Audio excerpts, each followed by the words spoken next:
Welcome to the Great Detectives of Old Time Radio. From Boise, Idaho, this is your host, Adam Graham. If you have a comment, go ahead and send it to me. Box 13 at greatdetectives.net. You can also become one of our friends on Facebook, facebook.com/Radio Detectives. And as of this recording, we're up near 600 friends there, so welcome to join the fun. Well, before we do get started, I do want to remind you about Audible.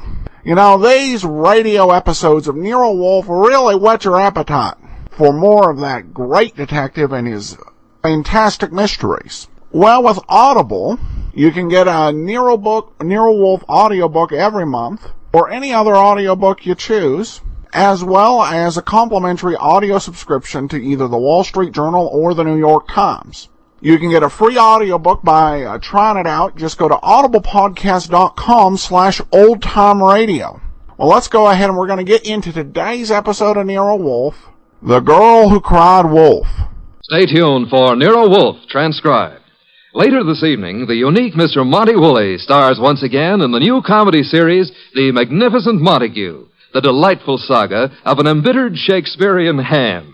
After many triumphant years on the stage, the Magnificent Montague now portrays Uncle Goodhart, the hero of a radio serial, and his trials and tribulations are 30 minutes of delightful listening over most of these NBC stations. And today being Friday means another visit to Duffy's Tavern, where Archie the manager presides over another sparkling session of mischief and madness. Ladies and gentlemen, the ringing of that phone bell means adventure. Hello?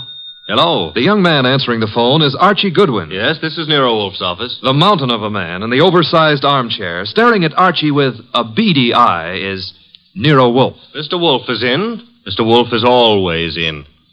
Would he stay in until... He would. Archie, what on earth? Boss, she sounds blonde. Phooey. Don't believe I can tell over the phone? Okay. Excuse me, miss, but are you blonde? Oh. Go ahead and laugh.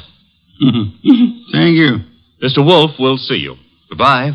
I did not say. No, but you will. Besides, she wasn't blonde. And I want you to see red. Oh, Archie, better think of some new ones. Ridiculous.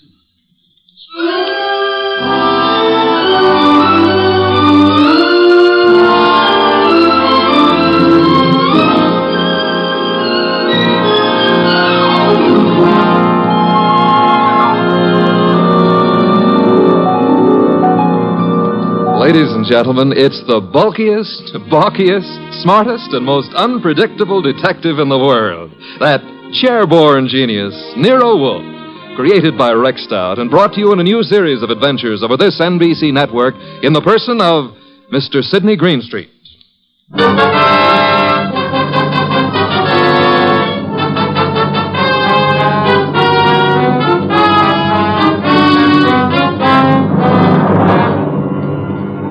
Tonight, it's the case of the girl who cried wolf. In the old brownstone house on 35th Street, my boss, Nero Wolfe, with all his 300 pounds, sits at his desk from which he runs his world. We have been patiently waiting for the lady client. Then there's a knock at the door, and I admit her. A beautiful, frightened, and red-headed girl. Mr. Wolfe? Mr. Nero Wolfe? Not by 160 pounds. I'm Archie Goodwin. Oh, yes. I spoke to you on the phone. I'm Mary Dunning, Mr. Goodwin. I was wondering if... He's in. He's always in. Come on. We'll try getting him to admit it. This is Mr. Wolfe. Miss Mary Dunning. How do you do, Miss Dunning? Here, take this red leather chair. It's a nice match for your hair. You know, it was old Dr. Titmouse who said to me, beware of a red-headed woman. But I never could believe Thank you, him. Mr. Goodwin. Your business, Miss Dunning? Do you mean what I do or why I've come to you? Both, if you please. Well, I'm Mr. Stevens' secretary at the Tolliver Ecological Foundation. Our offices are down on East 12th Street. Ecological? Field research as to factors operating on plant and animal development and survival, Archie. Animal development, huh? Miss Dunning, the foundation has several agricultural research projects throughout the country, hasn't it? That's right, Mr. Wolfe. And Donald Stevens is executive director. Or was until... Was? He's disappeared. It's been 3 days now.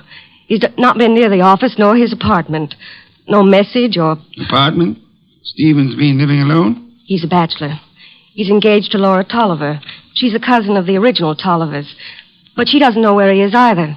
Have you come to me on Laura Tolliver's account or on behalf of the foundation? Well, neither, Mr. Wolfe. I'm just worried, and I'd heard of you as one of the finest private detectives in New York. You've heard of me, Miss Dunning. We see that you're here. I still fail to understand why. But I've told you. Mr. Stevens has dropped out of sight. And there's another thing. The last time I saw him, he had a caller with him in his office. Caller? Male? Female? I don't know. We're in a converted old brownstone house, and, well, the way the offices are laid out, I don't see all the people who come in unless they make a point of coming to my desk. I see. All I know is that Mr. Stevens stepped out for a moment, looking either scared or angry, I couldn't be sure which, and asked me to see if there was a policeman at the corner. Which corner? Archie, continue, Miss Dunning. Well, I started to go, and there were low voices arguing from the inner office. And then Mr. Stevens called me not to bother. Then what? He said I could go ahead and take my lunch hour then. So I did. And when I came back, he was gone. Leaving no message? Leaving no message. And you've neither seen or heard of him since? I've tried all over. By phone, going out myself. Miss Dunning, has Mr. Stevens been in the habit of making extended business trips? Well, once in a while to our research stations in Pennsylvania, or New Jersey, or up in Vermont, but not without letting me know. I have to make out his travel vouchers. Has there been any recent trouble at the foundation? Trouble? Financial trouble? Personal trouble? No, there's been no trouble. Miss Dunning, you're wasting my time and yours.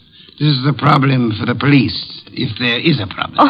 Oh no, Mr. Wolfe. I'd have gone to the police, except, well, if there should be an innocent explanation, it didn't seem fair to the foundation to risk the unpleasant publicity I said for the police. Wait a minute, Mr. Wolfe. It's your say-so, but when a girl walks in here and asks... The young lady can depart by the use of the same rather trim legs that carried her here, Archie. Oh, now, look, boss, just because I Miss look at... Dunning, I can think of a dozen reasons that might take your bachelor director out of town for a few days without the formality of explaining his actions. Then you won't look into this? Despite Mr. Goodwin's frowns, no. Should Mr. Stevens not turn up tomorrow or so, I suggest you advise the police or whatever attorney acts for the foundation. There is such a person, of course. Yes. Jonas Dowd is counsel. He's also a Coke trustee. Consult him, then, by all means. But you don't seem to understand. If you'll excuse me, I'm overdue for an important conference with my cook. We have just received a shipment of truffles from France.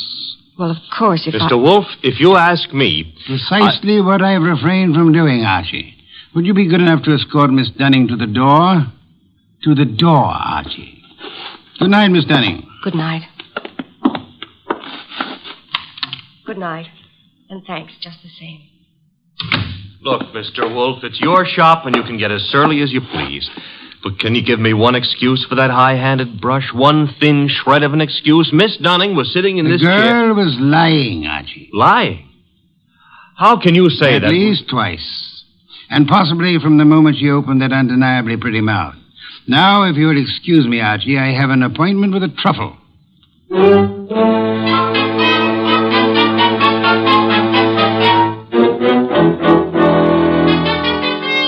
You say you have a surprise for me, Archie. Enough to yank you 3 inches out of that chair. Remember the girl who was here last night, Mary Dunning? You seem unwilling to let me forget her. Well, I took off on my own this morning to check up on that foundation setup. Good, Archie. I ventured a small bet with Fritz that you would. All right. See if your bet included this. I found Stevens down there right in his office. Missing executive director. Yes, and the missing Mr. Stevens claimed he had just been on a business trip. Delayed getting back because his car had been smacked by a hit-and-run driver in New Jersey. Now, here's the payoff. He even tried to make out that he'd been thinking of calling you in a problem. Hit-and-run accident? No, something about the foundation. But I didn't waste time letting him cloud it up for us. The point is... Archie, you brought him here, of course. Stevens? No, he's still down there. We'll want to grab him before the day is out, but I had something more important to run down first. It took me 3 calls on the way up here, but you can take it as confirmed. We've still got a disappearance case, and this one you're not sitting out. Indeed. And who has disappeared now? Mary Dunning. Stevens is back, but Mary's gone. Not at the office, not at her rooming house, and none of her clothes are taken. Archie, get going. Put a police call out on Mary? Back to 12th Street and get Stevens out of that office and up here as fast as you can. I'll phone him. You are on the way.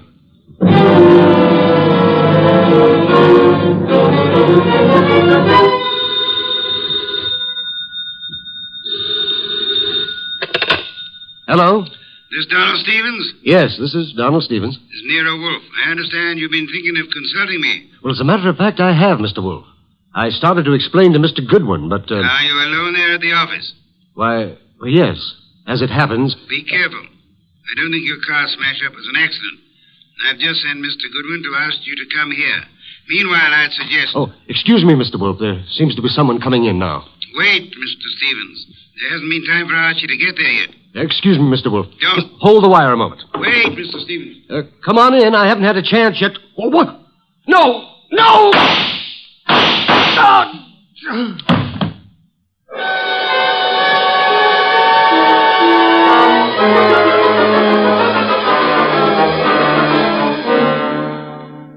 And that's all Inspector Kramer has been able to make of it, Archie? Not to hear him tell it, but that's all he's got. Stephen dead and the girl still missing. Did you find anything helpful at the office? I think the murderer started to tear up some account books and project ledgers, but I must have scared him away when I rang the bell. Couldn't have been more than 3 or 4 minutes after the shooting when I got there. But you saw no one? A murderer can cover a lot of ground in 3 or 4 minutes. You were naturally by accident, since it is mildly illegal. You had a good look at the dead man? A very good look. Not to mention his pockets. Anything particular? Well, there was a half-eaten package of lifesavers in the left-hand trouser pocket. What's particular about that? The flavor was lime. I hate lime. Phooey. Archie, I called Jonas Dowd last night. The foundation lawyer? Yes, he set up the original charter under which Donald Stevens operated, with an annual fund of $90,000. Ecology has its attractions. 90,000 attractions, to be precise. It indicates a possible reason for Stevens' murder. He was in sole charge of that money. Somebody donated 338 caliber bullets to him. Hardly a token of appreciation. Perhaps not. However, the shooting followed the attempt to stage an automobile accident. Archie, I've sent Saul Panzer on an errand for me. Saul, huh? He's expensive. True, he's the best man in the shadow job there is, but... You've got something, huh? Possibility. An angle I can't handle? Apart from your natural preference for curves, you've more than work enough here in New York. Finding Mary Dunning, for a starter. Or, her body? Or her body, as it may be. Is that what Saul's on, picking up a line on Mary? Among other chores, Saul is buying me some special groceries at the city market. You frown, Archie. I glower. But okay, play it cozy. You can send Saul off to Stockholm for smorgasbord for all I care. I'm still asking, what about Stevens and what about Mary? Where do we start? I'm expecting Laura Tolliver, the heiress, and the son of Jonas Dowd here within a few minutes. Jonas Dowd himself proved as difficult to pry from the office as... As you generally are from this one. Oh, good for old Jonas. Wait a minute, though. You said a son was coming. Would that be Peter Dowd? It would be. Could I trouble you to pass that second bottle of beer? It's your third. Stop auditing me, Archie. You reacted to the name of Peter Dowd. May I ask why? Kramer is ahead of you on that pitch. He's had Peter Dowd downtown already. And learned? Playboy, used to be in love with Laura Tolliver, now in line to take over Stevens' tidy $20,000 a year salary as executive director. Take over, phooey. Peter Dowd's no ecologist. He's got more important qualifications. His old man and Laura Tolliver are co-trustees under the Tolliver will, and the director can be anybody they name. Archie, you sound prejudiced against young Mr. Dowd. Yeah, that's what Kramer said. I'm just naturally suspicious of anybody who stood to pick up 20 grand a year, plus a whack at the 90,000 a year in house money, just by throwing 338 caliber slugs into Stevens. Particularly after getting rid of Mary Dunning to clear the way. The police still have no leads on Miss Dunning? A for effort, Z for results. Now, the way I see it, boss... Legwork now, Archie. Guess it's later. You might try Miss Dunning's landlady again for one, and try Peter Dowd's apartment. Now? Yes. I'd say go along and keep after the missing girl. Instead of sifting through the names in Stevens' appointment book you were asking about? It's two legs of the same animal. The names may help on the girl. Now, Archie, on your way.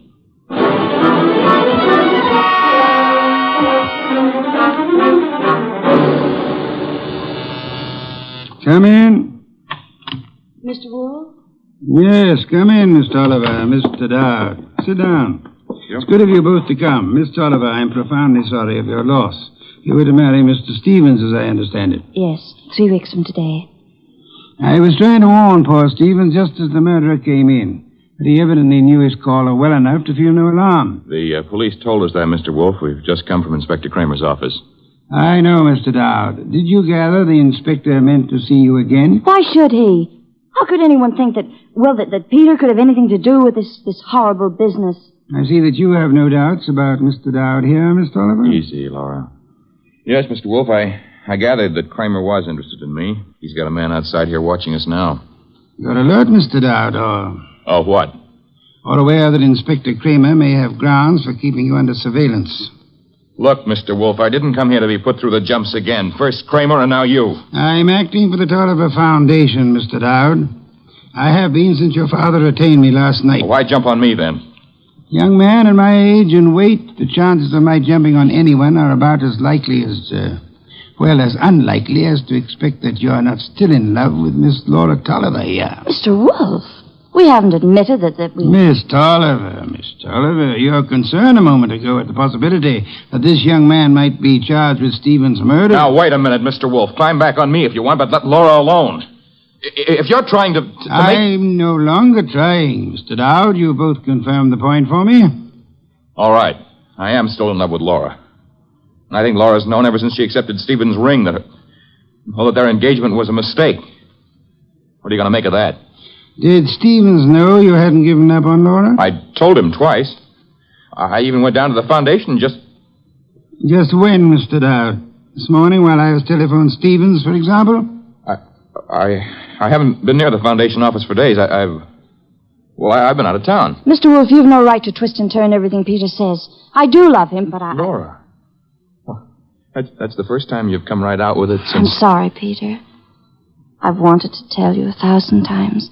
But, you kept going away on all those trips, and I never knew whether it was for some other girl or... Mr. Dowd, Miss Tolliver, could this tender exchange be postponed till you two find yourselves alone? Go ahead, Mr. Wolfe. Ask anything you want, as long as I know it's all right with Laura here. Roundly spoken, Mr. Dowd. May I ask about Mary? What's Mary Dunning got to do with this? I'm glad you're aware of the Mary I meant. Well, I've met her at the foundation, of course. We've all heard she's missing. You couldn't suggest where she might be. How would Peter know? Let's return to Mr. Stevens. Can either of you explain his 3 days' absence from the city? I've been out of town myself. Miss Tolliver? He could have been inspecting any one of the research plants. He didn't tell me, if that's what you mean. Stevens said this morning he had been wanting to consult me. You can't suggest why? Well, no, I can't. About foundation business or personal business? 338 caliber bullets kept Mr. Stevens from making that clear, Miss Tolliver. Mr. Dowd's father is sending me over some material, but as yet it's not in my hands. Are you familiar with the personnel at the research stations? There aren't any more than 4 or 5 project managers. Halsey in Vermont, Schwartz down in Pennsylvania. Excuse me. Nero Wolfe? Archie, Yes, Archie. you can take it back about Mary Dunning. If she's a liar, she's just gone to a lot of trouble to make it look good. Dead? No, but knocked out with chloroform and stuffed in a closet in a man's apartment. And guess whose apartment? Spare me your charades, Archie. Peter Dowd's. That's where I'm calling from. Is he still with you? As it happens, yes. You better hang on to him. There's been another development. Inspector Kramer's got hold of a man named Schwartz. The Pennsylvania project manager. Right. Schwartz was at the Foundation office this morning, and he says Peter Dowd was going in as he came out. When? Within minutes of your call to Stevens. Kramer's on his way to your place now to pick up young Dowd. Any instructions? I'd like more company. Well, the ball game is all wrapped up, isn't it? I'd still like more company. Right. Mary and Schwartz? If you can get them here. And Archie. Yes? Get them here.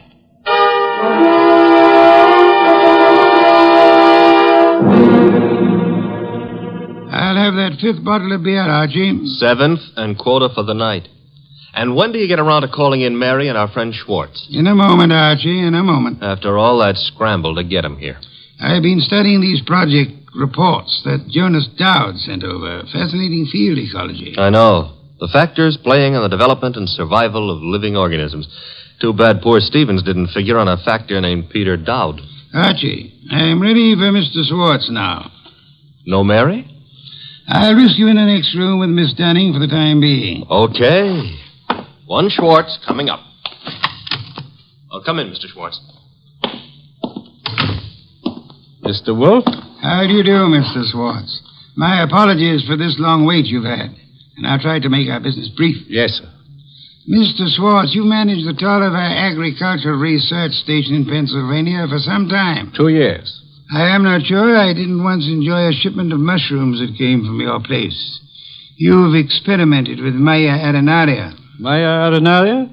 Yes, of course. Yes, we've done some work with mushrooms. They were excellent.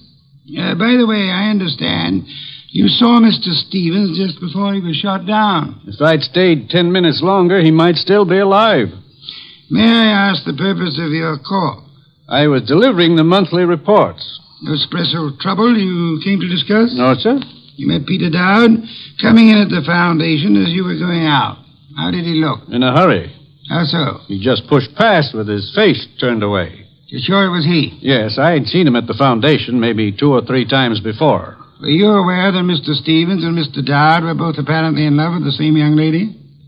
I'm a research worker, Mr. Wolfe. I wouldn't know about Mr. Stevens' personal affairs. Just an hour ago, before Inspector Kramer took him from here, young Dowd admitted that he'd been there today. I didn't think I could be mistaken. But he said only because Stevens had phoned him to come. Were you there when that call was made? No, there was no call to Dowd while I was there. Excuse me, Mr. Schwartz. Yes, Nero Wolfe speaking. This is Saul Panzer. Yes, Saul, you're still... Yeah, still down here at the city market. Looks as if you were right. Indeed? One of their trucks just pulled in with a load of full crates. Top quality produce. I'll try not to wince when you send in the expense sheets. Any other confirmation? Internal Revenue records show no taxes paid on income by the Tolliver Foundation. Thank you, Saul. Phone any information as you get it. You'll forgive me again, Mr. Schwartz. Archie. Yes, boss? Would you ask Miss Dunning to step in now? Coming up. Come in now, Miss Dunning. Good evening, Miss Dunning. You've quite recovered from the chloroform? Mr. Goodwin's been helping me. He's been rubbing my forehead, and I'm beginning Spare me any further details. Miss Dunnings, would you mind telling me again how it was you came to find yourself in Mr. Dowd's apartment? Well, it was the phone call that got me to go over. It was a man whispering. He didn't give his name, but he said if I came to that address, apartment 4C, I could learn something about Mr. Stevens. You went to apartment 4C, and then? That's really all I know. Just after the door opened, before I could see him, this coat was thrown over my head, and then he must have given me the chloroform. It was Peter Dowd, of course. Dowd? Who else could it have been? It could have been Mr. Schwartz here. Mr. Wolfe, you're joking. Am I, Schwartz? Joking or drunk? Why should I... For the ancient reason, Schwartz. Money. For the racket you had and wanted to keep. Racket? Mr. Schwartz was an... Schwartz is no more of an ecologist than Mr. Goodwin here. A moment ago, he accepted Myra arenaria as a mushroom. It happens to be a common clam, common on nearly any beach, rare in inland Pennsylvania. Stevens knew I didn't go in for all that Latin stuff. I could understand that you might be useful without it, Schwartz. But to get away from your station operations, you faked the scientific knowledge you never had. All right. Suppose I am more of a farmer than a fancy scientist. Our job at the research station's to raise vegetable crops, isn't it? As you worked it, Swartz, of course. You turned the agricultural research project into a commercial farm. All expenses met from tax-free funds, and not a cent of return shown for the produce sold. So that's why Saul Panzer drew the rutabagus run. Stephen had the innocence of a specialist interested in his own field only. But even Stevens finally began to get onto those doctored reports of yours, Swartz. And when was it the Internal Revenue men began asking questions? Look, Goodwin, is this fat guy out of his mind? You had to get rid of Stevens after the last inspection trip. Were you even counting on taking over his job after Peter Dowd was put away for Stevens' murder? Mary, if you'll just explain to this lunatic... Watch it, Archie, watch it. I've got his gun. Adroitly done, Archie. Wait a minute. This is a 32, and it was a 38 that did the murder.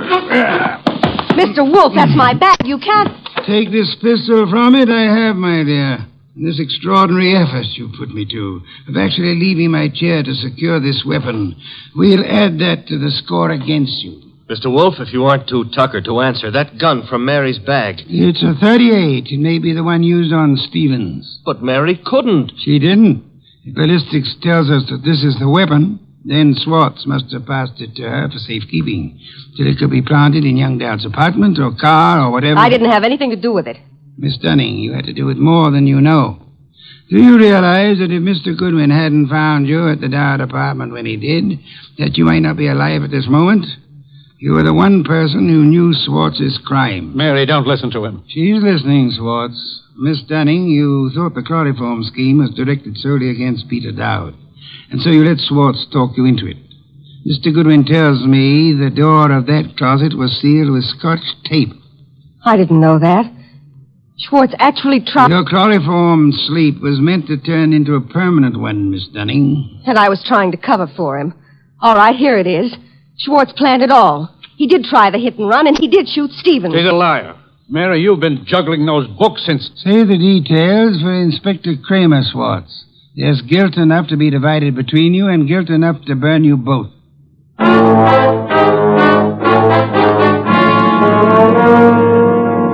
All right, you're being noble and not rubbing it in. Don't I merit a full explanation? Archie, I'm concentrating on truffles. Do we deck out a bird, or shall we have them in an omelet again? Mr. Wolfe, look, I've got a white flag up, and I'm asking. All right, Mary and Schwartz wanted Stevens out of the way. And all right, they tried to hang it on Peter Dowd. But why'd Mary come here and try to get you into it in the first place? As far as she knew that night, Archie, Stevens wasn't to get back to New York alive. Swartz hit and run ambush in New Jersey was supposed to take care of Stevens on his way back from Pennsylvania. By luck, Stevens survived the accident, and Swartz had to follow him here to finish him off. Yes, but I still don't see why. Mary came here to establish her innocence by pretending to seek our help. Oh. And she thought to keep suspicion from Swartz by creating the imaginary figure of a threatening caller at the office several days before.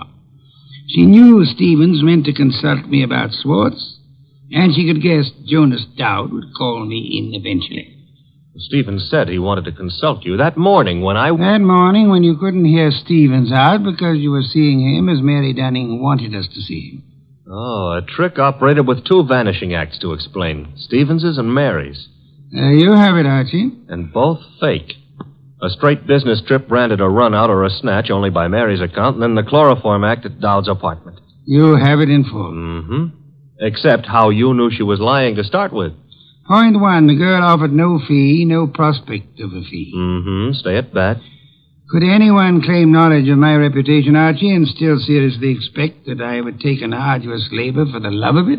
Oh, I'm ashamed of myself. Point two, she told us of a caller coming to see Stevens. Of Stevens asking her to fetch a policeman, then changing his mind. When asked to call a policeman, what woman's curiosity would be satisfied by being told not to bother? How utterly brilliant you are. Yes. Archie, a bottle of beer. All right. And now back to a serious problem, you know. I think I see a compromise on these troubles. Between bird and omelet? Archie, why not both? Ah.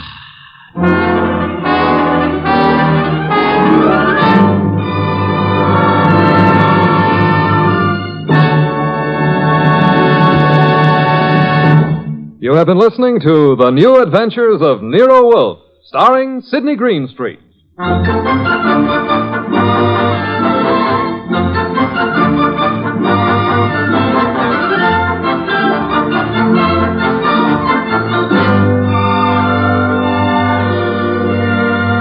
Tonight's transcribed story by Charles O'Neill was based on the characters created by Rex Stout. This is an Edwin Fadiman program, produced and directed by J. Donald Wilson.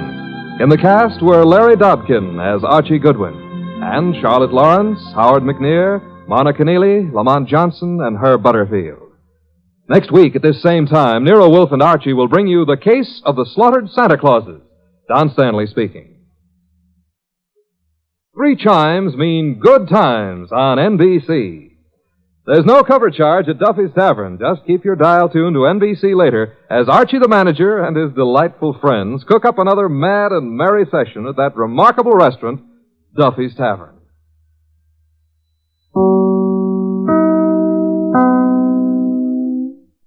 Welcome back. Well, as the show progresses, I really do think they start to get the characters of Archie and Nero Wolfe very well as the general feel of the Stout world. Even the title of this sounds like it could be the title of an actual Wolfe story that Stout wrote.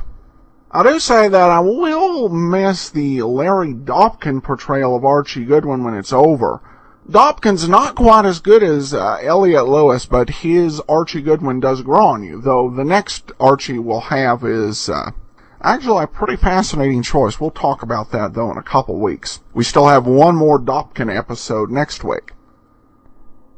Well, I did learn something new and interesting about Nero Wolfe recently.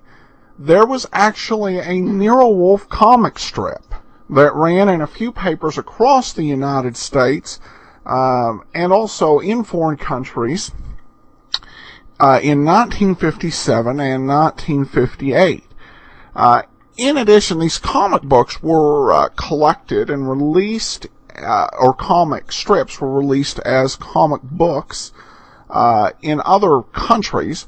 The most notable was Theo Drake, Detective, which changed the name of Wolfe, but left everybody else's name the same. It was a British comic book, and so they were, I don't think they were skirting copyright laws. They were trying to cheat them, and apparently they got away from it.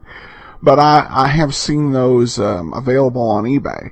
But some samples of the strips in various languages are available at the Nero Wolfe, the Wolf Pack, which is a Nero Wolfe online fan club at nerowolfe.org. You can just put Nero Wolfe comic strip in a Google search bar and find a very nice PDF presentation on the whole strip. Well, our last Sidney Greenstreet comedy appearance special will be aired this week. This time, the Bob Hope Show. That is the last of your January app extras.